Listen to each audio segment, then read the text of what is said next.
Episode 5, Before You Apply. You've done days of research. You've visited countless campuses. You receive 70 emails a day from colleges all over the world. Finally, you're at your end of your junior year. Only a couple months left until you start applying for colleges, but there's still a few more things to do to prepare for applications. If you haven't already, I would suggest compiling a list of all your accomplishments, honors, and awards throughout high school.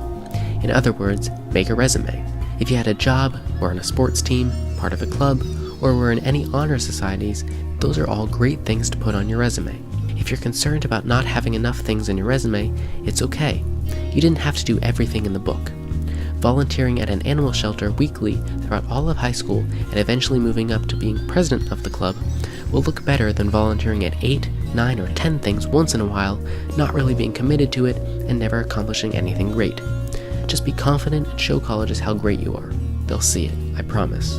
Secondly, make sure you know where any of your financial or tax documents are if you are considering applying for financial aid.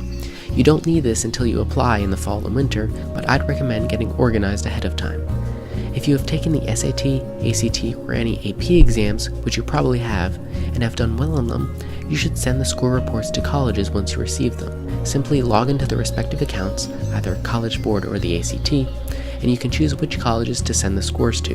Unfortunately, it is not free to send your scores, but it is certainly worth it if it helps you get accepted.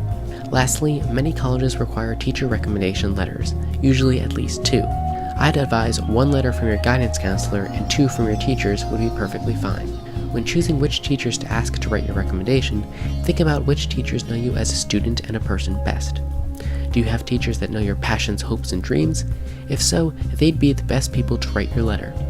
I would say try to stick to teachers from junior year, but teachers from earlier years would be perfectly fine if they know you best. I would recommend asking them towards the end of your junior year, so they have plenty of time over the summer and when the next school year starts to write your letter.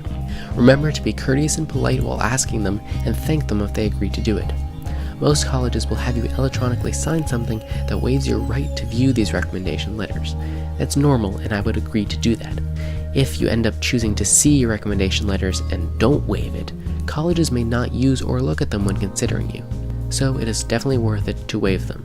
If you choose the right teacher, it shouldn't matter whether you look at it or not.